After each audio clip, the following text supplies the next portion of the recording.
성경을 찾도록 하겠습니다. 유다서 1장 12절로 13절. 유다서 1장 12절 13절 우리 다같이 봉독을 하도록 하겠습니다. 다같이 봉독하겠습니다. 저희는 기탄 없이 너희와 함께 먹으니 너희 애찬에 암초요 자기 몸만 기르는 목자요 바람이 불려가는 물 없는 구름이요 죽고 또 죽어 뿌리까지 뽑힌 열매 없는 가을나무요 자기의 수치의 거품을 뿜는 바다에 거친 물결이요 영원히 예비된 캄캄한 흑암에 돌아갈 유리하는 별들이라. 아멘. 자, 우리 계속해서 지난 시간에 이어서 계속해서 말씀을 드려봅니다. 아침에 우리가 개인적인 이단의 그 생태, 성품 세 번째에서 물 없는 구름이다라고 하는 말씀으로 이제 시작을 했습니다. 그래서 구름이라는 것은 높이 하늘에 떠 있는, 그러니까 이것이 우리 인간적인 비유 안에서 지위가 조금 있는 이런 말이죠. 교계에서 초신자로 시작을 했다가 참 교회는 초신자로 시작했다가 권찰로, 집사로, 또 안수 집사로, 장로로, 그리고 또 헌신해서 하나님 앞에 전도사로, 목사로 되기까지 이러한 깊은 신앙 가운데 있었던 확실한 사람들이죠. 그들이 그런 신앙이 절대로 잘못되었을 수가 없다라고 말할 수 있는 그러한 상태에 있는 사람들이죠. 그런데 이러한 사람들이 바람이 불려간다라고 하는 말씀을 드렸죠. 바람이 불려간다라고 하는 것은 바람이라고 하는 것은 세상과 세상의 법칙이다라고 저는 이렇게 말하고, 사도 바울은 에베소서 1장에서 이렇게 말씀을 드렸다. 정사와 권세와 이 세상의 어둠의 주관자와 하늘에 있는 영, 악한 영을 따라 순종했다. 이렇게 말을 하죠. 바로 세상 속에 살아갔다라고 하는 것인데, 그 세상이 바로 바람이라고 말할 수 있고, 쉬운 말로 하면 우리가 잘 먹고 잘 살 수 있고 행복과 평안함을 누리기를 원하는 이러한 성공적인 삶을 말한다라고 하는 것이죠. 자, 이러한 생태, 이러한 성품은 다른 말로 하면 그리스도의 영이 없기 때문이다라는 말씀을 드렸고요. 그래서 그리스도의 영이 없다라고 하는 것은 누가복음 11장에 보면 이렇게 귀신이 우리 속에 나가서 우리가 이제 깨끗이 비어있고 소지가 되고 청소가 된 그런 상태, 구원받은 상태라고 말하는데, 불행하게도 여기는 비어있는 그런 상황이기 때문에 아직 주인이 없다. 그래서 귀신이 쫓겨나가서 자기가 쉴 만한 곳 여기저기 아무리 둘러보고 찾아보고 애써도 찾을 길이 없어서 다시 옛날 나왔던 집에 한번 돌아가 볼까 했더니 이렇게 아주 깨끗하게 청소되고 비어있더라. 그래서 다시 들어왔는데 자기의 친구 7명을 데리고 왔더라. 또 악하다. 이런 내용이죠. 그래서 그 주인이 뭐냐? 말씀이고 예수라고도 하고 성경이라고도 할 수 있다. 이런 상황 속에서 우리 다시 말하면 구름 목회자들은 하나님의 말씀을 중심으로 해야 돼. 이 주인을 빨리 찾아야 되죠. 그래서 말씀 속에 있어야 되는데, 구원받은 그 은혜 가운데서 더 이상 말씀 속에 성장하지 못하면 어느 쪽으로 가냐면 바로 이러한 세상의 명예와 권세, 그리고 세상의 평안과 잘 먹고 잘 살아가는 행복 속에 빠져버리게 되죠. 이것이 세상의 규칙이니까 이 규칙 안에서 떠나가면 곧 죽음이라고 생각하는 엄청난 공포입니다. 여러분들이 느껴보실지 몰라요. 앞으로 느껴보실 수 있는 사람들이 있을 겁니다. 세상에서 돈이 수입이 없다라고 하는 거 엄청나게 큰 고통입니다. 그래서 그러한 고통을 헤어나기 위해서는 세상적인 수단과 방법 속에 들어가야 되죠. 그래서 이러한 모습들이 다시 말하면 구름이라고 하는, 다시 말하면 지도급에 있는 사람들에게조차도 결코 빠져나가지 않는, 그래서 내 교회는 더 성장해야 되고 더 부흥해야 되고 교회도 크고 그리고 성도도 많고 그리고 교회 재정도 풍성하고, 그래서 더 많은 일을 하고자 하고 그래서 선교도 하고 할 수 있는 풍성한 그러한 교회가 되기를 모든 목회자들은 다 소망합니다. 그래서 더 큰 교회, 이게 목회 성공이죠. 그래서 이러한 심리를 사단이 모를 리가 없죠. 사단이 바로 이러한 것을 이용을 한다라고 하는 것입니다. 그래서 목회자들의 이 지도급에 있는 사람들의 마음속에 말씀이나 예수, 성경을 집어넣고 그것이 뿌리가 되기보다는 이런 세상적인 세상적인 이러한 세상과 세상의 법칙으로 그들의 마음속을 꽉 장악하고 있습니다. 이것이 뭐냐면 신앙 안에서 이러한 세상과 세상의 법칙을 채울 수 있는 신앙 안에서가 뭐냐면 바로 이러한 것들이죠. 사람들의 인기 그리고 인정을 받고 성공을 받는 존경을 받는 이러한 모습들이죠. 그렇게 하려면 어떠한 신비한 체험이나 신비한 능력이나 그리고 그런 본능들을 나타낼 수 있어야 됩니다. 그래서 어떤 후원 강사님은 성도가 사람이 신자가 하나님 앞에 신의 은사 하나만 받으면 땡 잡는다라는 말도 했을 정도입니다. 자, 우리가 어쩌다가 그런 말씀을 하셨는지 모르지만 그래요. 자, 이렇게 해서 우리는 정말로 이러한 물없는 구름이다 라고 말을 했을 때 물없는 구름을 그리스도의 영이 없는 사람이다라고 사도 바울이 로마서에 말씀했던 것처럼 그리스도의 영이 없다 그러면 우리는 그리스도의 영을 어떻게 하면 그리스도의 영을 내게로, 다시 말하면 하나님께서는 그리스도의 영을 내게 부어주시고 인간적인 나로서는 하나님의 그리스도의 영을 어떻게 내가 받아들일 수 있겠느냐라고 하는 것입니다.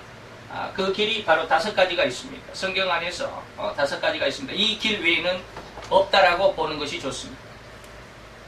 그래서 이 그리스도의 영을 받아들이는 그러한 5가지의 길이 바로 비어있는 이 집의 주인을 찾아들이는 것입니다. 이제 주인을 찾는 방법 5가지, 그리스도의 영을 받을 수 있는 5가지가 바로 비어있는 집에 주인을 맞아들이는 그리고 찾아낼 수 있는 5가지 방법이다라고 말할 수 있겠죠. 오늘 그 5가지를 한번 말씀을 드리도록 하겠습니다. 자, 이렇게 5가지의 이런 말씀을 드리기 전에 이 구름이라고 하는 것은 아침에도 말씀을 드렸지만 구름은 물이다라고 그랬습니다. 물이 태양빛에 증발을 해서 수증기가 돼서 공중으로 올라가고 그 공중에서 엉켜있는 것이 구름이다. 다시 말하면 구름은 물이다라는 말이죠.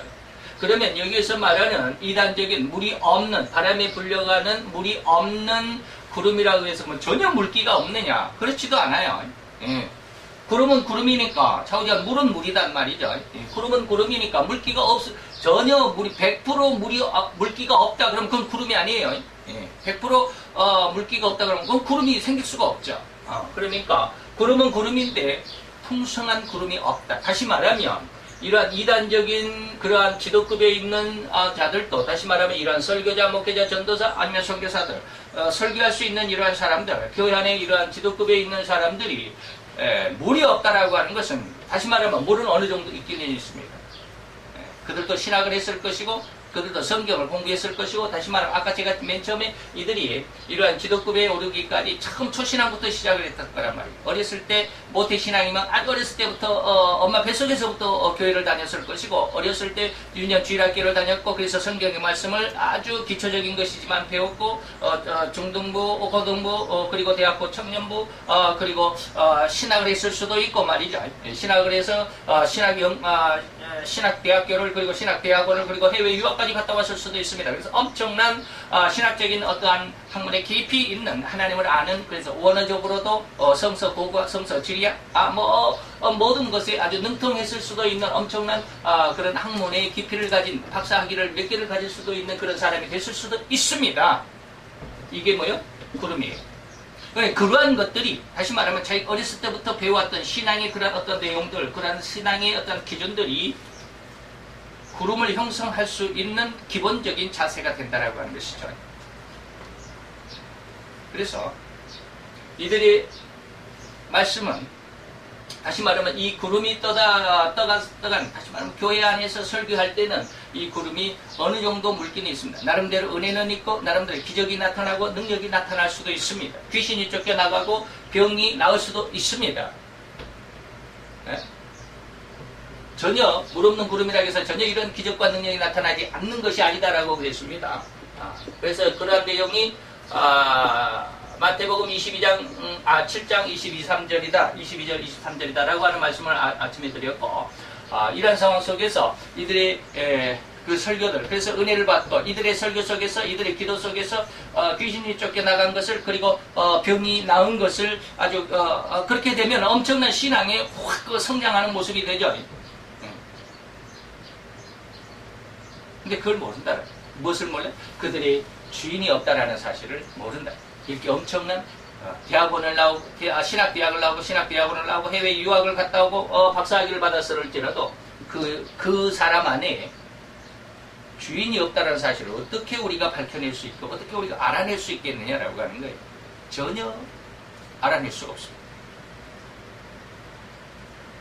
그들이 그만큼 수고하고 애쓰고 신학을 하고 신학대학원을 하고 해외 유학을 갔다 오고 했으면 얼마나 깊이 있는 성경적으로 원어적으로 얼마나 그런 깊이 있는 은혜가 있었겠느냐 이 말이에요.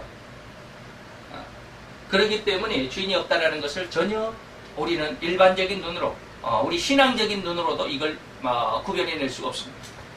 오직 이것을 구별해낼 수 있는 것은 영적인 눈입니다. 그래서 이 영은 성령은 그리스도의 영은 어떻게 한다? 하나님의 깊은 것을 통달케 하신다라고 그럽니다. 하나님이 깊은 것을 통달케 하십니다. 그래서 자, 이와 같은 내용들을 한번 살펴볼까 합니다. 자,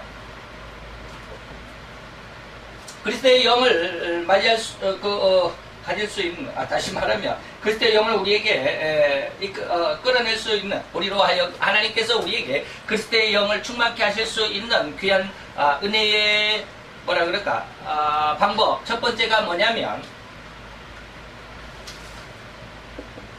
회개입니다. 이것은 요한복음 4장을 우리가 특별히 말할 수 있습니다. 요한복음 4장에는 창녀가 있습니다. 수가성의 여인, 수가성 여인이라고 그러죠.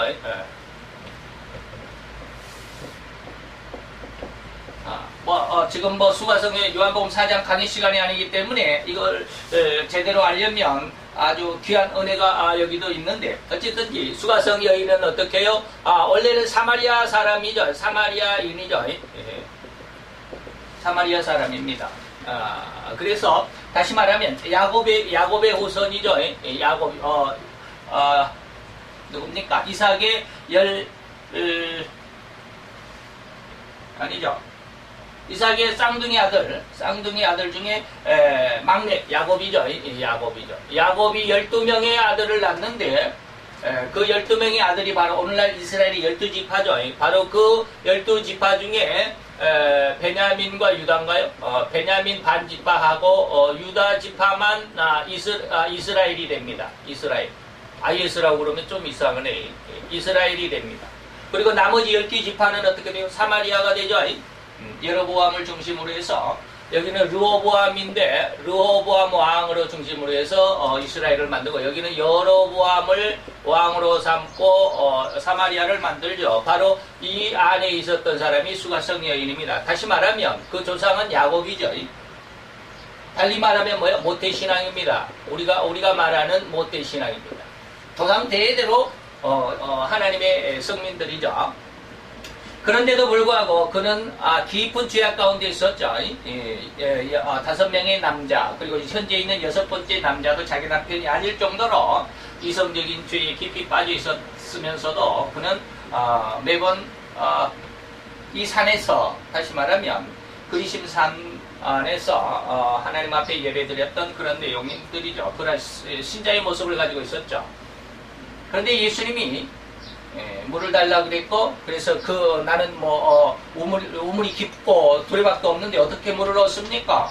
근데 참 이상하죠. 물이 깊고 두레박도 없다면서 왜 물동이를 이고 물을 뜨러 왔는지 모르겠어요. 근데 예수님이 이제 내가 생수를 주겠다라고 그러죠. 그래서 그 자리에서 어쨌든 이 과정은 다 놔두고 그 자리에서 그 여인이 자기가 죄인인 것을 고백합니다. 무엇을 고백했느냐? 지금 이야기하면 너무나도 또 길어지니까 놔두고, 그래서 그 여인이 자기의 그 이성적인 죄를 회개합니다. 그래서 얻은 것이 뭐예요? 그래서 얻은 것이 생수입니다. 생수를 얻은 결과는 뭐예요? 바로 그 사마리아 수가성이 복음화됩니다. 복음화됐죠. 이게 바로 요한복음 4장입니다. 요한복음 4장입니다. 다시 말하면 이 회개를 하는데, 회개해야만이 뭘 할 수 있다? 생수를 얻을 수 있다. 다시 말하면 그리스도 영을 갖는 것이 뭐냐면, 오늘 제가 말하는 5번째는 이 생수를 얻는 것, 5가지 길이 생수를 얻는 길이다라고 예수님이 말씀하셨어. 그리스도의 영을 갖는 것이 생수의 영인데, 생수를 얻는 것인데, 생수를 얻는 첫 번째 방법이 뭐냐면, 바로 회개하는 것입니다. 철저히 회개하는 것이죠. 그런데, 잘 보세요. 이 여인은 뭐 하는 여인이었냐면, 회개를 한다 그래서, 오늘날 우리 기독교 교인들이 생각하는 그런 회개가 아닙니다. 예수님의 십자가 앞에서의 회개가 아니에요. 자, 보면 이 여인은 뭐였어요? 야곱의 후손이었습니다. 그래서 제가 뭐라고 그랬냐? 모태신앙이라고 그랬습니다. 다시 말하면 신자다 이 말입니다. 신자였어요. 오늘날 우리로 말하면 예수 그리스도의 십자가의 은혜를 지나온 사람들입니다. 그런데 이러한 예수 그리스도의 십자가의 은혜 가운데서 구원받은 신자에게 무엇이 필요하냐면 죄를 회개하는 것이 필요해요. 예수님의 십자가 앞에서 다 죄를 회개했으면 끝났지. 더 이상 무슨 죄가 있어서 죄를 회개하라고 그래? 바로 이것이 뭐냐면 이것이 보혜사의 죄에 대한 책망입니다.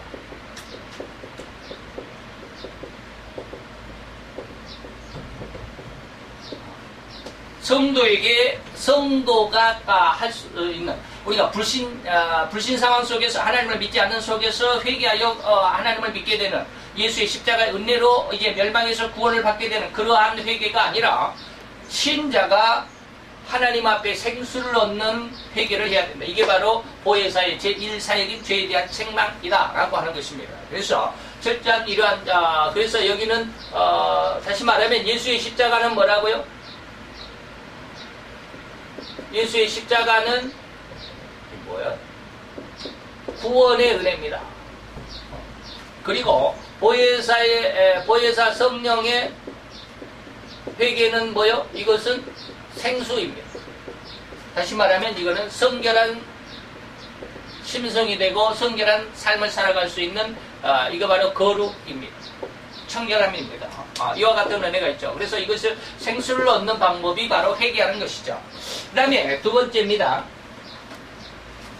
두 번째는 뭐 해야 생수를 얻을 수 있느냐? 다시 말하면 이거는 요한복음 글씨를 이렇게 보습니다. 요한복음 7장입니다.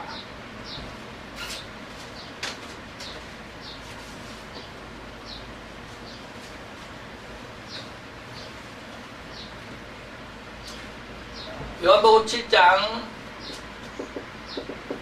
38절.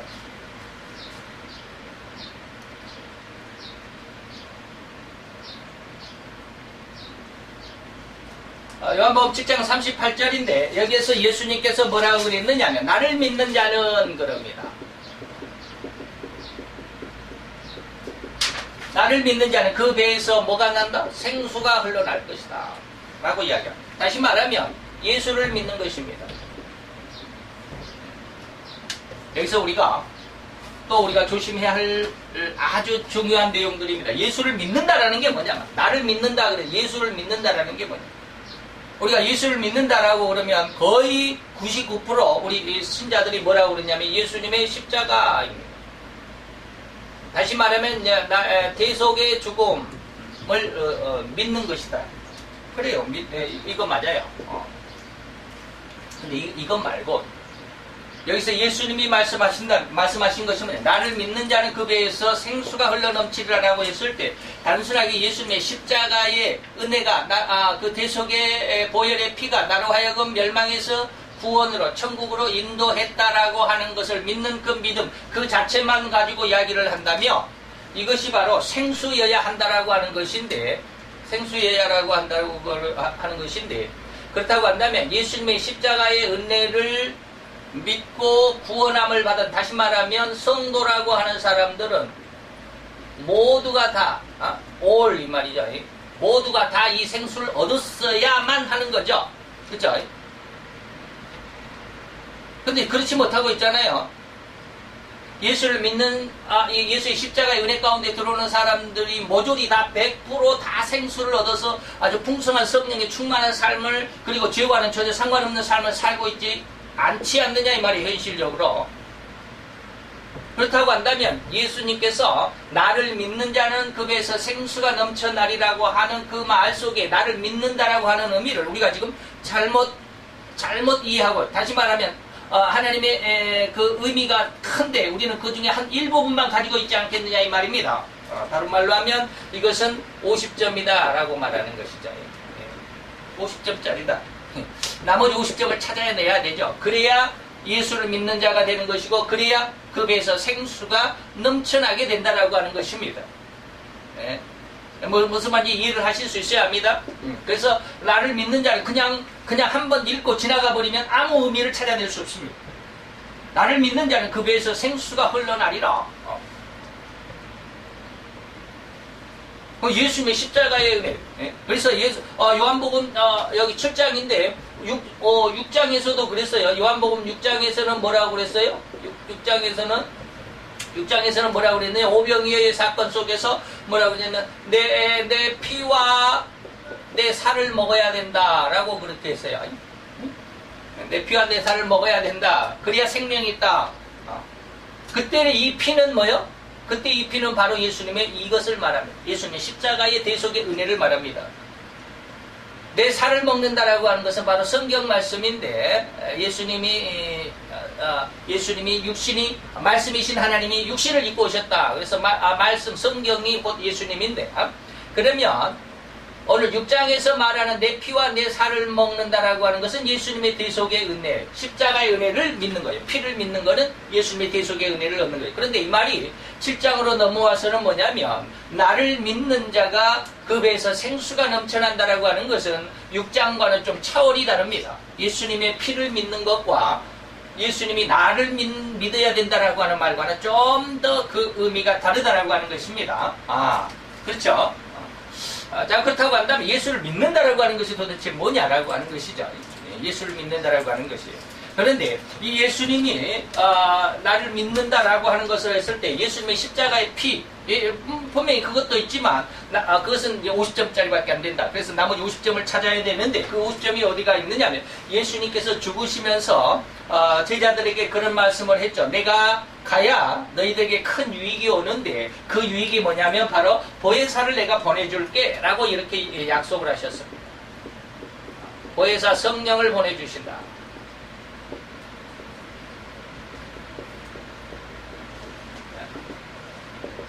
그런데 이 보혜사가 오셔서 무엇을 하십니까? 3대 책망을 할 것이다 라고 이렇게 이야기를 하십니다. 3대 책망이 뭐예요? 우리가 너무나도 말씀을 많이 드렸죠. 죄에 대해서, 의에 대해서, 심판에 대해서 책망을 하신다라고 그랬습니다. 자, 그런데 예수님께서 나를 믿어야 된다라고 하는 것은 내가 보혜사를 보내준다라는 것을 너희들이 믿어야 돼. 나는 내 십자가에 죽는 것으로 인해서 너희들이 생명을 얻었어. 구원의 생명을 얻었어. 그게 6장입니다. 요한복음 6장. 너희들이 구원의 생명을 얻었어. 그런데 7장에 와서는 나를 믿어야 돼. 그래야 너희들에게 생수가 구원받은 생명에게 생수가 넘쳐나는 삶을 살도록 해야 되겠다라고 하는 것입니다. 그 생수가 넘쳐나는 삶이 보혜사의 3대 사역의 은혜, 책망을 받는 겁니다. 3대 책망을 받는 것인데 그 중에 특별히 죄에 대해서 여기는 뭐예요? 죄에 대해서 책망이라고 그랬죠. 회개하는 것. 그다음에 의에 대해서는 하나님의 말씀에 의에 대해서는 이거 이제 이따가 말씀을 드리겠지만 이게 3대 책망 중에 오늘 예수님께서 나를 믿어야 된다라고 하는 것이 뭐냐면 바로 이 심판에 대한 책망이라고 하는 사실. 이 3대 보혜사의 3대 사역 가운데 심판에 대한 책망. 이 심판에 대한 책망을 예수님께서 뭐라고 그랬어요? 내가 세상 왕을 이겼다. 세상 왕을 내가 이미 심판을 했다라고 그러시잖아요. 심판에 대한 책망은 뭐냐면 내가 세상 왕을 이미 심판했다. 벌써 심판을 했다라고 하는 것입니다. 이 말이 무슨 말이냐면 세상 왕을 심판했다라고 하는 것은 물론 이것이 마태 4장의 의미입니다. 마태 4장에서는 뭐요? 예수님께서 40일 금식 후에 마귀를 대적해서 이겼죠. 이때부터 예수님은 이기신 것입니다. 물론 세상에 태어날 때부터 예수님 태어나자마자 그 헤로드 왕을 중심으로 해가지고 예수님을 죽이려고 했죠. 갓 태어난 예수님을 죽이려고 했더니 예수님께서 천사의 도움으로 피해서 애굽으로 도망갔던 그때 물론 예수님이 태어날 때부터 이미 마귀를 이기신 것이지만 예수님이 선사할 때 40일 금식을 하시고 마귀를 이기셨죠. 그리고 십자가의 죽으심으로 또 이긴 진 것 같았었지만 부활로 다시 이기셨다. 완전히 이기셨다. 그리고 나서 이제 예수님 다시 재림하셔서 온 세상을 심판하시고 그것이 이제 완전히 이기신 것인데 그것까지 다 이야기할 것은 없고 어쨌든지 세상 왕을 이겼다라고 하는 것입니다. 이 세상 왕을 이겼다라는 게 얼마나 중요하냐 이 말이에요. 얼마나 중요해요? 바로 여기 있습니다.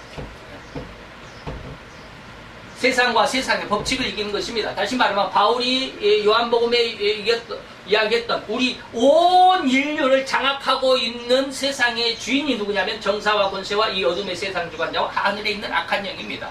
정사는 뭐라고 그랬어요? 어떤 그 지역의 권세를 말하는 것이고 권세라고 말하는 것은 방금 권세라고 그랬으면서 이 권세는 뭐냐면 그 지역을 담당하는 그 주된 다시 말하면 오늘 우리 수원 쪽을 담당하는 마귀 귀신들이 있겠죠. 그 귀신들을 권세라고 그러고 그 귀신들이 행할 수 있는 능력을 정사라고 그럽니다. 자, 우리가 어쨌든지 이러한 내용들 다시 제가 말씀드렸던 세상과 세상의 법칙을 뭐 했다? 이겼다라고 하는 것입니다. 이것이 바로 예수님의 심판의 권세입니다. 이 심판의 권세를 누가 주냐면 예수님이 우리에게 주는 것이 아니라 보혜사가 우리에게 줍니다. 성령님이 우리에게 줍니다. 성령님이 우리에게 예수님이 세상을 이기신 그 권세, 이기심의 권세를 성령이 그 권세를 우리에게 양도해 줍니다. 예수님이 직접 주는 것이 아니라 성령을 통해서. 왜? 예수님도 세상 왕을 이기실 때, 다시 말해 마태복음 4장에 그 마귀와 싸우러 갈 때 뭘 했어요? 성령에게 이끌려서 이 말. 성령에 이끌려서. 성령에 이끌려서 광야로 가서 40일을 금식했다라고 그랬습니다. 그래서 여기에서 예수님이 나를 믿는 자가 생수가 넘쳐난다라고 하는 것은 뭡니까? 예수님의 보여줄 보혜사의 3대 그 책망 중에 마지막 세 번째 책망이 심판의 권세를 얻는 것입니다. 심판의 권세를 얻는다라고 하는 것은 무슨 말이에요? 세상과 세상의 법칙을 이긴다라는 것입니다. 예수님이 이걸 이기셨으니까. 이 권세를 받는다라고 하는 것은 뭡니까? 세상과 전혀 상관이 없는, 세상을 오히려 정복하고 통치하고 다스릴 수 있는 권세가 바로 예수님의 심판의 권세입니다. 세상 왕을 이기신 그 권세가 우리로 하여금 주어지게 되어 있습니다. 네? 그래서 요한일서 5장에 요한 3서님 악한 자가 저를 만지지도 못한다. 세상 왕이 우리를 만질 수 없는 그런 상황이 뭡니까? 예수가 나를 믿어야 돼. 어떠한 나를 믿어야 돼? 세상 왕을 이긴 나야. 세상 왕을 이긴 권세를 가진 나야. 그 권세가 앞으로 내가 보내줄 보혜사 성령에 의해서 너희들에게 양도가 될 거야 라고 하는 것입니다. 이 양도를 받아야, 이 권세를 우리가 성령에 의해서, 성령의 3대 책망인 마지막 심판의 책망에 의해서 우리가 받아줘야 됩니다. 그러면 우리 심령은 뭐예요? 전혀 세상에 두려움이 없습니다. 세상과는 전혀 다릅니다.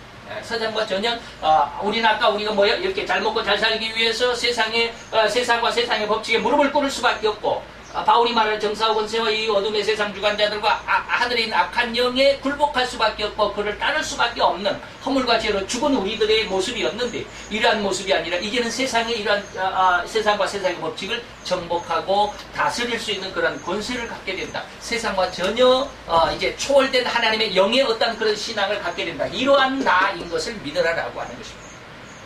이것이 나머지 50점을 찾는 일이 바로 이겁니다. 그래서 예수를 믿는 것이 바로 생수를 얻는 두 번째 방법이다 라고 하는 것이었습니다. 그 다음에 이제 세 번째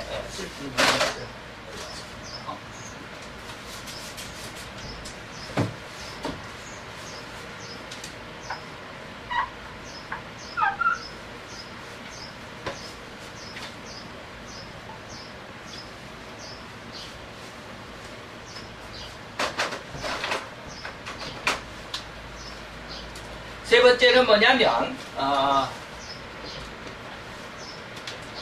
다섯 가지 방법 다섯 가지 방법. 첫 번째는 죄를 회개하는 것이고 두 번째는 예수를 믿는 것이고 그 다음에 세 번째는 뭐냐면 요한복음 방금 7장 38절을 말씀을 드렸는데 39절을 말씀을 드립니다. 39절은 뭐냐면 그 생수가 뭐였다?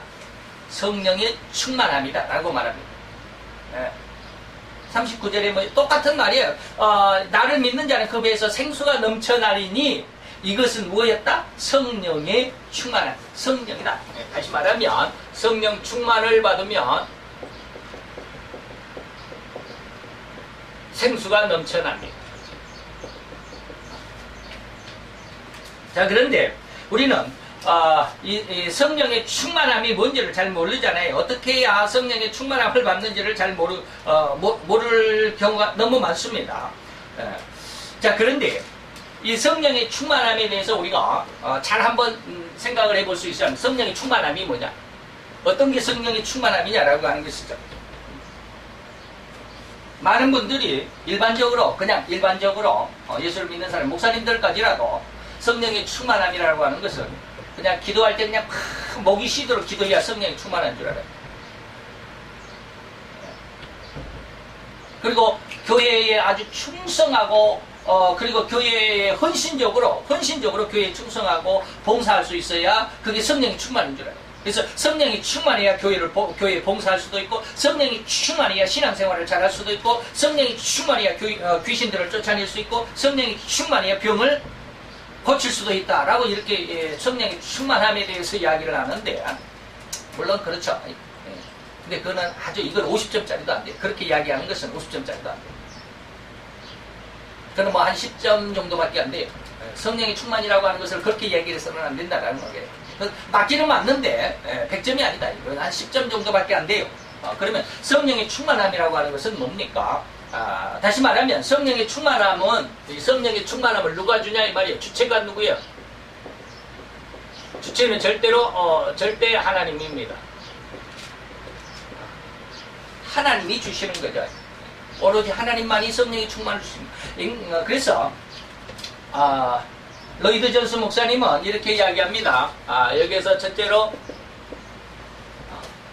하나님께서 성령 충만의 절대 조건이 누가 있냐면 하나님께 있기 때문에 아주 기도해도 안 된다라고 이렇게 이야기합니다. 다시 말하면 이거 굉장히 조심해야 됩니다. 로이드 존스 목사님의 설교를 성령 충만에 대한 설교책이 이렇게 두꺼운데 제가 그걸 다 읽어봤습니다. 끝까지 다 읽으면서 굉장히 힘들었어요. 사실 그래서 끝까지 안 읽어보면 몰라요. 끝까지 읽어봐도 제대로 갈피를 못 잡을 수 있어요. 로이드 존스 목사님의 성령론을 오해하면 좀 곤란한데, 어쨌든지 처음에 읽을 때는 굉장히 힘듭니다. 어떻게 했냐면 기도해도 안 된다는 거예요. 내가 하나님 앞에 성령 충만 달라고 기도하면 우리가 성령 충만, 성령 대망 부흥회 아니면 성령 충만 쳐야 기도해 이런 거 있잖아요. 성령 충만을 받기 위해서 부흥회도 하고 성령 충만 받기 위해서 그냥 쳐야 기도하는, 금요일날 쳐야 기도하는 거 이런 것들 많이 하잖아요. 그래서 그냥 막 온 몸이 그냥 땀에 적시도록 그렇게 열심히 부르짖고 성령 충만을 위해서 기도하고 간절히 사모하는 그런 기도 한다고 해서 성령 충만이 됐느냐? 그렇게 해서 됐느냐? 로이드 존스 목사님은 아니다. 저도 역시 마찬가지입니다. 절대로 되지 않습니다. 이제 결론을 잘 들어야 됩니다. 결론을 이 말씀에 이 성령 충만에 대해서 말씀을 안 들으면 굉장히 오해가 커집니다. 그 다음에 두 번째는 성경 공부에서 되느냐 이거예요. 안 됩니다. 성경 공부를 많이 하면 정말로 성경 원어적으로도 공부하고 또 성경을 그냥 지리적으로 그리고 역사 고고학적으로 그냥 성경에 대해서 벳세메스에서는 무슨 일이 있었는데 그 일을 하기 위해서 그 자리에 가서 찾아보고 또 다윗이 골리앗과 싸웠던 그 골짜기를 가서 또 구경을 하면서 여기서 이러한 다윗의 성공하는 그리고 황무지 무슨 황무지에 가서 이런 것들 지리적으로 역사적으로 공부한다고 그래서 성령 충만이 오느냐? 아니다. 절대로 안 돼.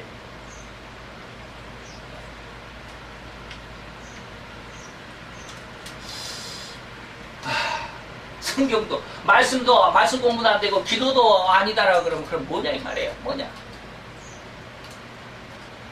그러면 이제는 뭐요? 기도해도 성령 충만이 되는 것도 아니고 성경 공부해도 성령 충만이 된 것도 아니면 기도할 필요가 없냐? 그 다음에 성경 공부할 필요가 없느냐? 이거는 아닙니다. 이건 절대로 이렇게. 그래서 결론을 들어야 된다고. 다시 말하면 제가 이렇게 말하는 것은 뭐냐면 아까 말씀을 드렸습니다. 성령 충만의 절대 주권은 누구에게 있다? 하나님께 있다라고 하는 것입니다. 우리의 다시 말하면 인간의 성도의 어떠한 수고와 노력과 열심과 충성과 헌신에 의해서 성령 충만이 주어지는 것이 아니다라는 것이에요. 여기서 성도의 충성, 열심, 기도, 헌신 이런 거에 의해서 성령 충만이 와지는 것이 아니다라는 것입니다. 이거 우리가 철저히 구분할 수 있어야 합니다. 이런 것들은 뭐야? 이렇게 성도가 충성하고 열심을 갖고 헌신하고 기도하고 하는 것들이 뭐요? 전부 다 이것은 뭐요? 인간 중심에 우리가 인간의 중심이다. 인본주의다 이 말입니다. 내가 그렇게 했으니까 내가 이렇게 했으니까 이 말이에요. 인본주의. 그런데 성령 충만은 철저하게 무슨 중심이다? 신본주의다. 신본 하나님 중심이다 이 말입니다. 이게 하나님이 우리에게 기도해서 성령 충만을 주시는 게 아니고 우리가 열심히 하나님 앞에 충성해서 하나님께서 우리에게 성령 충만을 주시는 게 아니에요. 단지 뭐요? 이게 성령 충만은 하나님이 원하시는 때예요. 하나님의 원하심 때. 하나님의 원하심의 그 때를 그리고 그 사람, 그 인물에게 하나님께서 하시는 거예요. 하나님이 원하시는 때에 하나님이 원하는 사람에게 주는 것이 성령 충만이에요. 그렇기 때문에 사람들이 그냥 막 처리하려고 기도하고 땀을 흘리며 온몸에 땀이 적시도록 그냥 부르짖고 그냥 그렇게 해서 기도한다고 해서 그렇게 해서 충성한다고 그렇게 해서 열심을 갖는다고 해서 성령 충만이 오느냐? 절대로 아니네. 하나님은 절대로 거기에 흔들리지 않습니다. 물론 이것이 절대로 필요하긴 합니다. 이것이 이렇게 해서 성령 충만이 되지는 않지만 이러한 모습이 절대로 하나님의 성령 충만을 할 수 있는 하나님의 계획에 눈에 들을 수는 있습니다. 그래서 열심히 구하면 내가 줄게 뭐 그랬잖아요. 그렇게 하면 되는 거예요. 그러나 그렇게 한다고 그래서 반드시 이렇게 충성하고 열심히 기도하고 헌신하고 한다고 그래서 반드시 성령 충만은 아니다라는 것을 철저하게 기억하고 있어요. 그런데 이렇게 열심히 기도하고 성경 공부도 안 하고 기도도 안 하는 사람이 그러면 갑자기 성령 충만이 오느냐? 하나님의 때에 하나님이 원하는 사람에게 있으니까 어떤 A라고 하는 사람이 하나님의 성령 충만을 주기로 작정을 했어요. 근데 이 A라는 사람이 뭐 기도도 안 하고 뭐 성경 공부도 안 하고 있는데도 성령 충만을 주시느냐? 그건 또 아니에요. 하나님은 누구를 찾습니까? 기도하는 사람을 찾고 성경에 깊이 아까 우리가 두 번째로 뭐요? 예수 나를 믿는 자, 그 성경에 하나님의 의와 하나님의 나라를 구하는 자, 거기에 해당이 되는데 그런 하나님의 의와 하나님의 나라를 충분히 이해하고 깨닫고 그 안에 있는 그러한 성경 공부를 하는 자에게 하나님이 이런 사람을 찾습니다. 그러니까 제가 이 말을 드리는 것은 어떠한 의도가 있느냐면 절대로 인간의 어떠한 수고와 노력, 인간의 어떠한 충성 이런 것 가지고 성령 충만이 되지는 않는다 이 말이에요. 근데 많은 거의 기독교 안에서 우리 교계 안에서 거의 많은 부분이 뭐냐면 열심히 처리하려고 그냥 막 성령 충만 기도를 하고 그냥 목이 쉬도록 기도를 하고 그리고 성령 충만 부흥 대망 부흥에 참석을 하고 그래서 성령 충만을 얻는 줄 아는데 절대로 잘못돼요. 그건 아니다라고. 성령 충만은 하나님이 원하는 때 하나님의 사람에게 줍니다. 이것은 하나님께 받아본 사람은 좀 느낄 수 있어요. 이 성령의 충만을 받는 사람이 뭐냐면 곧 이러한 사람이 영의 사람입니다. 영의 사람. 이러한 사람이 뭐예요? 로마서 8장 2절의 사람입니다. 로마서 8장 2절이 뭐예요? 생명의 성령의 법이 죄와 사망의 법에서 해방했던 사람이에요. 이러한 사람이 마태복음 5장 9절의 사람이에요. 이런 사람이 어떤 사람이요? 하나님의 아들이라 일컬음을 받는 합평케 하는 자예요.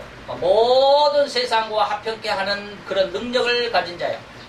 이런 사람이 하나님이야. 이런 사람이 영의 사람이고 로마서 8장 2절이고 이것이 마태복음 5장 9절에 화평케 하는 자, 하나님의 아들이라 일컬음을 받는 자예요.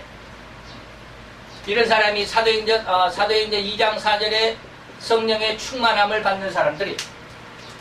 자, 그래서 이렇게 열심히 충성하고 또 열심을 갖고 기도하고 헌신하는 사람들 중에 반드시 이러한 사람들 중에 하나님이 성령의 충만을 줍니다. 그런데 이렇게 못하는 사람들이 있는 것을 여러분 아십니까? 이런 거 시작을 했다가 끝을 못 보는 사람들. 그 사람들이 바로 뭐냐면 사도행전 1장부터 2장 4절, 3절.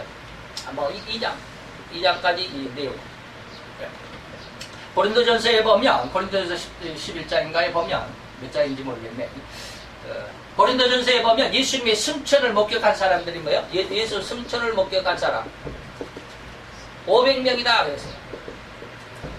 그런데 사도행전 1장 4절에 보면 아버지가 내가 지금 올라가는데 너희들은 절대로 예루살렘을 떠나지 말고 아버지의 약속하신 것을 받을 때까지 이 예루살렘을 떠나지 말고 기다리라 그랬어요. 그래, 기다리라는 분부, 기다리라는 그러한 하나님의 그 약속을 받은 사람이 500명이에요. 그런데 이 사도행전 2장에 가보면, 사도행전 2장의 4절에 가보면 이때 바로 성령 강림이 나오는데 성령 충만이 나오죠. 성령 강림이 곧 성령 충만인데 이 성령 강림 때에 몇 사람이 받았느냐면 120명이다 그랬어요. 그런데 이때로부터 이때까지 며칠이 걸렸어요? 10일이 걸렸습니다. 예수님이 승천하실 때는 예수님이 부활하신 40일이었죠. 40일 만에 승천하십니다. 그리고 예수님이 승천하시고 열흘 만에, 그러니까 50일 만에, 예수님이 부활하신 50일 만에 성령이 강림하셨습니다. 이게 성령 충만입니다. 그러면 자, 40일 만에 예수님이 승천을 하셨는데 500명이 예수님의 승천을 목격을 했고 절대로 예루살렘 떠나지 말고 기다리고 있어라 라고 하는 약속을 받았는데 이 약속에서 120명만 합격을 한 거예요. 다시 말하면 이 10일 동안에 380명은 어디 갔느냐 이 말이에요. 380명은 어디 갔어요.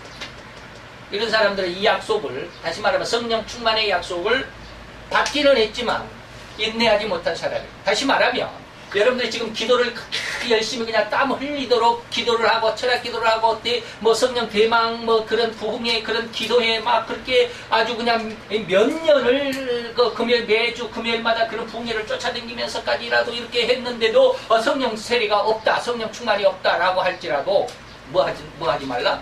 포기하지 말라 이 말이에요. 그거는 누구 때문에? 하나님의 주관이기 때문에 이 말이에요. 하나님이 원하시는 때에 하나님이 원하는 사람에게 주시기 때문에 우리는 그때와 그가 누구인지, 그 사람 나인지 누구인지를 몰라요. 내가 하나님의 성령을 받을 수 있도록 계획된 자인지 아닌지도 몰라요. 나 스스로 인간은 개인적. 그래서 우리는 뭐 해야 되냐면, 물론 기도에서도 안 되지만 성경 공부를 해서도 성령 충만을 받는 것은 받는다라고 하는 확실한 어떠한 연관관계, 그런 확실한 증거는 없지만 그러나 이렇게 해야 된다라고 하는 거예요. 왜 이렇게 해야 돼? 바로 이러한 사건 때문에. 380명은 10일 동안 안 되나 봐. 아무리 기도해도 하나님이 약속하신 건 없나 봐. 내가 지금까지 저 자신도 지금 이 성령 충만 이러한 로마서 8장 2절 그 다음에 마태복음 5장 9절 이런 것을 위해서 지금 저도 영적인 기도를 한다고 그래가지고 벌써 13, 14년이 흘렀어요. 13, 14년 동안 이렇게 날마다 새벽마다 기도해도 아침에 거의 1시간 이상, 1시간 반 이상씩 거의 14년을 지금 기도를 해도 아직 성령 세례가 아직은 저에게는 없어요. 그러면 포기할 만도 하잖아요. 근데 이 말씀 때문에 제가 포기를 못해요. 성령 충만은 뭐예요? 포기하는 게 아니에요. 내게 절망감이 찾아오고 성령 세례가 없는 것 같이 느껴져도 그런 어떠한 실망과 좌절감이 찾아온다 할지라도 절대로 그 자리에서 물러서는 게 아니에요. 끝까지 이 자리를 지켜야 돼. 아버지의 약속하신 것이 주어질 때까지. 그게 뭐예요? 성령의 충만. 그래서 성령의 충만은 어떠한 것인지 저도 아직은 완전히 성령의 충만을 받지 못했기 때문에 다 말씀드릴 수는 없어요. 그러나 대충은 압니다. 성령 충만하면 어떠한 모습이 됐다. 그래서 제가 영의 사람이라고 하는 것을 많이 말씀을 드리는데, 영의 사람이 되면 바로 그러한 성령 충만의 은혜가 와지는 것입니다. 그런 사람이 바로 성령 충만이다라고 말할 수 있습니다. 자, 그 다음에 네 번째입니다.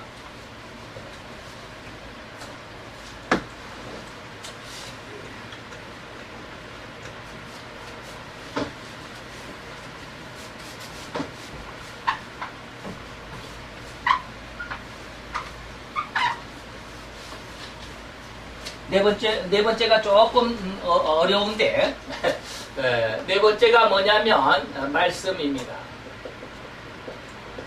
말씀입니다. 자, 우리가 성령 충만할 때 뭐 말씀 성경 공부를 해도 성령 충만 없다라고 그랬는데 생수를 얻는 것은 아니다라고 그랬는데 말씀을 풍성하게 알면 바로 생수가 옵니다. 말씀 속에. 네. 제가 방금 전에 말씀을 드렸던 성령 충만에 대해서를 잘 이해를 할 수 있어야 됩니다. 그래야 이 말씀이 이해가 됩니다. 성경 공부해도 뭐 성령 충만 생수가 온다고 그렇게 안 온다고 해놓고는 뭘 또 말씀을 해야 되냐. 자, 이 말씀은 뭡니까? 이 말씀은 누가복음 24장 32절. 이거는 누굽니까? 엠마오의 두 제자죠. 엠마오 길 도상의 두 제자입니다. 이들이 부활하신 예수님을 만났지만 알아보지 못했죠. 그런데 이제 저녁 식사를 하면서 그 한 나그네를 모셔서 영접을 해드렸는데 그 나그네가 뭐예요? 성경 말씀을 풀어주니까 그들이 뜨겁게 날아올랐다. 예, 부흥을 했다. 이게 생수를 얻은 것입니다.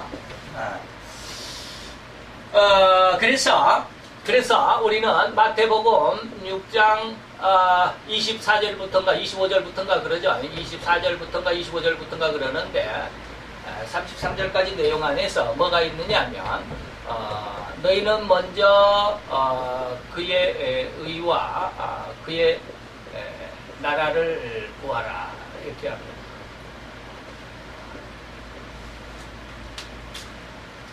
하나님의 뜻이죠. 하나님의 의, 뜻이 이거 뜻입니다. 하나님의 뜻이 뭐냐? 그리고 하나님의 나라라고 하는 것이 뭐냐? 천국이라고 하는 것인데 이게 무슨 뜻이냐라고 하는 것입니다. 하나님의 의를 말씀을 깊이 있게 연구를 해야 되죠. 그래서 제가 아까 오전에도 그런 말씀을 드렸습니다. 여기서 말했죠. 이러한 지도급에 있는 사람들이 어렸을 때부터 초신앙자들부터 권찰이 되고 집사가 되고 그 다음에 장로가 되고 목회자가 되고 아니면은 또 전도사가 되고 목사가 되고 아니면은 또 신학을 열심히 공부해가지고 신학 박사가 되고 하는 이러한 사람들 성경을 모를 수가 있느냐라고 했을 때 제가 모를 수 있다라는 말씀을 오전에도 드렸습니다. 다시 말하면 여기서 말하는 지도급의 그 물 없는 구름이다라고 말할 때 이 지도급 인사들은 뭘로 이렇게 지도급이 되어 있을까? 아까 말씀을 드렸지만 신학입니다. 신학으로 이 말이에요. 다시 말하면 신학에서는 뭐 원어 해설이 있습니다. 원어를 풀어내는 그러한 이런 단어는 이런 은혜가 있기 때문에 이런 은혜가 하나님께서 있습니다라고 원어 해석하는 것 여러분 혹시 들어보셨을지 몰라요. 그 다음에 성서 고고학이 있습니다. 성서 지리학도 있습니다. 그 다음에 성경 주석학도 있습니다. 주석이죠. 주경학이라고도 그러는데 다시 말하면 성경에 대해서 이러한 많은 학문들이 있습니다. 여기서 제가 말씀드리는 것 외에도 많은 학문들이 있습니다. 이러한 학문들을 가지고 박사학위를 받을 수도 있습니다. 그래서 정말로 훌륭한 설교를 할 수도 있습니다. 근데 중요한 것 한 가지 제가 왜 이러한 사람들이 하나님께서 물 없는 구름이다라고 말할 수밖에 없었던 그 한 이면이 뭐냐면 이러한 것들을 쉽게 말하면 한마디로 딱 말하면 이것은 성서에 대해서 성경 원어를 해석하는 것이고 성경 안에 있는 그런 그 지리적인 고고학적인 내용, 그 다음에 지리학적인 내용, 그리고 성경을 해석하는 해석학, 주석학도 다 성경에서 있는 것이지만 성경 중심적인 학문이지만 이게 바로 신학인데 이게 뭐냐면 하나님 자체는 아니다. 이거 이해할 수 있어야 됩니다. 이 말이 이해할 수 있을는지 모르겠어요. 아니 성경을 공부하고 이렇게 열심히 성경을 연구하고 성경 안에서 그러한 은혜 가운데서 박사학위까지 받을 만큼 그렇게 수고하고 연구하고 공부하고 노력했는데 그래서 이렇게 귀한 하나님의 성경의 말씀에 깊이 있는 은혜까지 얻었는데 이것이 물 없는 구름에 해당할 수밖에 없다라고 하는 말이 도대체 무슨 말이냐. 이게 하나님 자체는 아니다 라고 이렇게 말하면 도대체 이해할 사람이 얼마나 있을는지 모르겠어요. 하나님 자체가 아니야. 하나님에 대한 말. 이것은 하나님의 대한 학문이기는 해요. 하나님에 대한 거예요. 하나님에 대한. 그러나 하나님 자체는 아니에요. 여기서 말하는 말씀이라고 하는 것은 바로 이것입니다. 하나님 자체를 알자라는 거예요. 하나님 자체를 깨닫게 하는 거예요. 말씀을 안다라고 하는 게. 이게 바로 성경 안에서 성경에 이것도 해석하는 것이고, 이것도 성서의 지리학, 성서의 고고학, 성서 원어, 이것이 다 이게 말씀이지. 이렇게 이렇게 반문하실 수도 있습니다. 그래서 제 말이 이것을 구분할 수 있는 어떤 이해가 있어야 되는데, 다시 말하면 하나님 자신을 깨닫는다라고 하는 것은 무슨 말이에요? 늘 말씀을 드립니다. 하나님의 말씀을 하나님 자신을 깨달을 수 있는 방법은 오직 한 길밖에 없습니다. 다시 말하면, 성서 원어를 공부해서 원어를 해석할 수 있는 그런 능력을 얻는다거나, 고고학을 공부해서 성경에 대한 어떤 고고학적인, 그리고 성경에 나오는 모든 지리학적인 것들, 그리고 성경을 해석하는 성경 주석학적인 이 모든 것들에 능통했다 할지라도 하나님 자신을 깨닫는 것은 아니에요. 하나님을 깨닫는 게 아니에요. 하나님에 대한 것을 알 수는 있어요. 그러나 하나님 자신을 아는 것은 아니에요. 그러면 하나님 자신을 알게 하는 방법은 하나님이 딱 길을 정했어요. 어제도 말씀을 드렸지만 딱 두 길인데 관문은 세 개, 두 가지인데 관문은 세 개. 첫째 관문이 뭐냐면, 첫째 관문 이렇게 말하면 이거는 예수의 십자가입니다. 대속의 은혜를 아는 거예요. 대속의 은혜. 그 다음에 둘째 문은 뭐라고 그러겠어요? 이게 진리의 영을 받는 것입니다. 진리의 영을 받는 것이고, 셋째 관문은 뭐예요? 보혜사입니다. 보혜사의 의에 대한 책망. 이것을 받는 것입니다. 이것을 받는 것만이 하나님 자체를 알게 되는 것입니다. 그래서 제가 이러한 훌륭한 지도급의 인사들이 성경을 그럼 모를 수 있느냐, 이렇게 이런 훌륭한 학문을 가지고 깊이 있고 성경에 대해서 이렇게 정통한 성경 박사들인데도 불구하고 그러면 그들이 하나님의 말씀을, 성경을 몰랐다 할 수 있느냐? 아침에 제가 그런 말씀을 했습니다. 그런데 저는 뭐라 그랬어요? 그럴 수도 있다라는 그런 말씀을 드렸습니다. 왜 그렇게 했느냐 이 말이에요. 바로 이러한 것입니다. 핵심이 뭐요? 마지막 이 세 관문입니다. 예수의 십자가의 은혜, 다시 말하면 대속의 은혜를 받은 사람만이 진리의 영을 받습니다. 진리의 영을 받은 사람만이 세 번째 보혜사의 의에 대한 책망을 받게 됩니다. 이건 철칙입니다. 그래서 이러한 은혜까지 온 사람, 이 의에 대한 책망이 뭐라고 그랬을까요? 의에 대한 책망을 내가 아버지께로 가니 너희가 나를 다시 보지 못한다라고 그랬습니다. 의에 대한 책망이 무슨 뜻이냐? 내가 아버지께로 가니 너희가 다시 나를 보지 못한다. 이게 바로 진리입니다. 더 이상 말씀드릴 수는 없겠고 너무 시간이 가니까. 좌우지간 그렇습니다. 말씀에 대해서 하나님의 의와 하나님의 나라를 구하라 그랬는데, 하나님의 의, 하나님의 뜻이 어떠한 것인가를 아는 것이 중요하다. 아까 예수님도 나를 믿는 거 그랬는데, 여기서는 하나님의 의를 알아야 된다. 그 하나님의 의가 이러한 모습이에요. 그래서 이것이 성경 말씀 속에 들어요. 그래서 성경의 말씀을 깊이 있게 연구하고 기도하다 보면 이러한 은혜를 얻을 수가 있어요. 진리의 영을 받을 수 있고, 그 다음에 보혜사의 성령의 3대 사역의 은혜를 얻을 수 있습니다. 그런데 이것이 그냥 확실하게 딱 어떤 임명장을 주고, 진리의 영을 내가 너에게 주노라 하고 임명장을 준다거나, 내가 보혜사 성령의 3대 책망을 내가 너에게 주노라, 이렇게 무슨 특별하게 나타나는 것으로 나타나지는 것은 아니에요. 저도 이거 진리의 영을 받을 때 아주 그냥 뜻밖의 받은 거예요. 어쨌든지 다 그런 거 있었고, 마지막 다섯 번째 뭡니까? 기도입니다. 마지막 다섯 번째는 기도입니다. 자, 기도도 역시 마찬가지죠. 기도도 하는데 예수님께서 그런 말씀하셨습니다. 기도할 때 뭐라고 그래서 마태복음 6장 24절부터 앞에서 쭉 보면 뭐라고 그랬느냐면, 이방인의 기도하지 마라. 이방 기도하지 마라. 이방인 그래야 되는데 이방인의 기도는 하지 마라 그랬어요. 이방인의 기도는 중언부언하는 기도죠. 그 다음에 먹을 것, 마실 것, 입을 것, 의식주를 구하는 기도입니다. 이런 것도 하지 말라. 중언부언한다라는 게 뭐예요? 그냥 쓸데없이, 다시 말하면 하나님의 의를 모르면 하나님의 의를 구하라, 그의 의와 그의 나라를 구하라 그랬는데, 하나님의 의가 바로 우리 성도들이 이러한 모습이에요. 이것이 바로 영으로 가는 길이죠. 영의 은혜로 가는 길이고, 이것이 바로 아까 말씀드렸던 로마서 8장 2절에 생명의 성령의 법의 은혜를 받는 길이에요. 이것이 마태복음 5장 9절에 하나님의 아들이 되는 과정의 길이에요.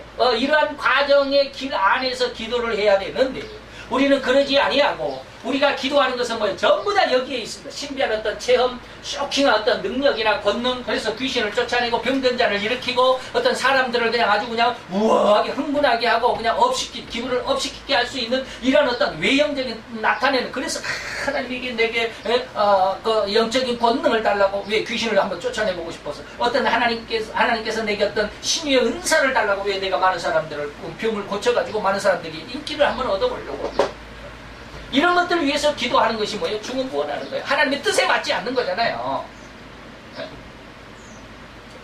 하나님이 그걸 위해서 기도하라는 게 아니에요. 하나님이 기도하라는 것은 뭐예요? 넌 나의 하나님의 의, 하나님의 뜻과 하나님의 나라가 무엇인지를 먼저 구해라, 그 뜻을. 그래서 이렇게 아는 것이 기도. 그래서 이방인의 기도는 하지 말라. 근데 우리는 뭐야? 우리의 성공, 우리의 자녀들의 성공, 물론 그 기도 안 하면 안 됩니다. 자녀들을 위해서 기도 안 하면 안 돼요. 내 목회를 위해서, 자기 자신의 목회를 위해서 기도 안 하면 안 돼요.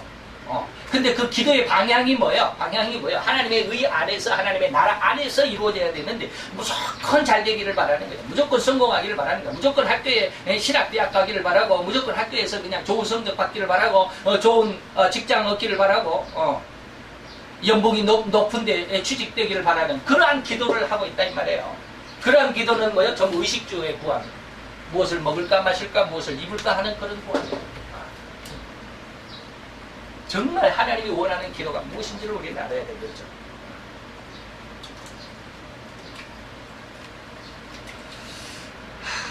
그래서 이 기도는 어떻게 해야 될까요? 끝까지 기도하라고 그랬죠. 끝까지 기도하는. 언제까지 기도해? 사도행전 1장 4절. 아버지가 주실 때까지. 아버지가 주실 때까지. 아버지의 약속하신 것. 다시 말하면 이 성령 세례, 생수를 부어주실 때까지 기도해라. 우리 기도가 어느 정도 했다가 실망하고 좌절하고 낭망할 때가 많죠. 저도 포기하고 싶을 때가 너무 많았어요. 물론 지금도 아직 다 이루어지는 것은 아니었지만. 이러한 은혜 가운데서 이 다섯 가지가 바로 생수를 얻는 것, 그리스도의 영을 내게로 모셔드릴 수 있는, 그리고 하나님 편에서는 그리스도의 영을 내게 보내주실 수 있는, 이 그리스도의 영이 뭐예요? 보혜사잖아요. 그리스도의 영이 뭐예요? 이 보혜사잖아요. 보혜사 성령이잖아요. 보혜사 성령입니다. 그래서 이 다섯 가지를 다시 한번, 네 가지 있으니까, 첫 번째는 뭐라고요? 첫 번째는 뭐라고 그랬나?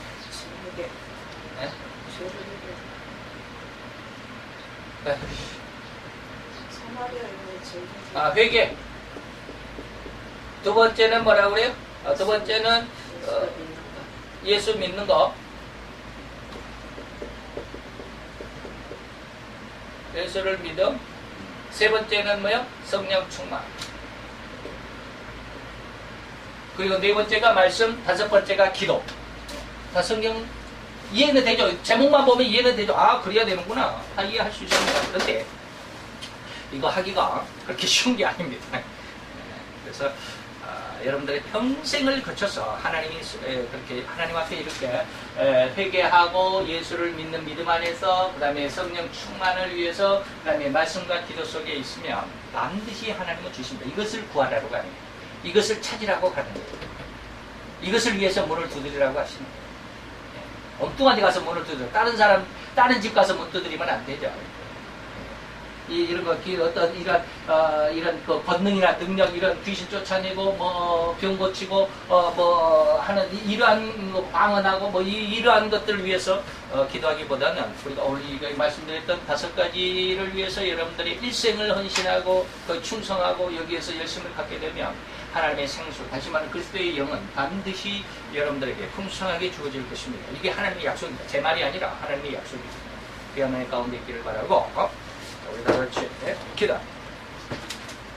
할렐루야. 주님 여호와여, 주께 감사를 드리나이다. 주의 영광 앞에서 아름답고 귀한 저들의 모습, 오늘도 주의 영광 안에서 이 하루를 지내며 또 이 오후 예배까지 주님 앞에 드렸나이다. 오늘 이 시간에 아버지며 이단적인 성품, 아버지 이단적인 신앙 안에서 무릎는 구름이 어떤 의미를 알게 되었는지, 또한 아버지의 어떤 의미를 그 속에 하나님께서 비밀로 숨겨두셨는지 다시 한번 하나하나 차곡차곡 그리고 하나하나 세세하게 더듬어 살펴보았나이다.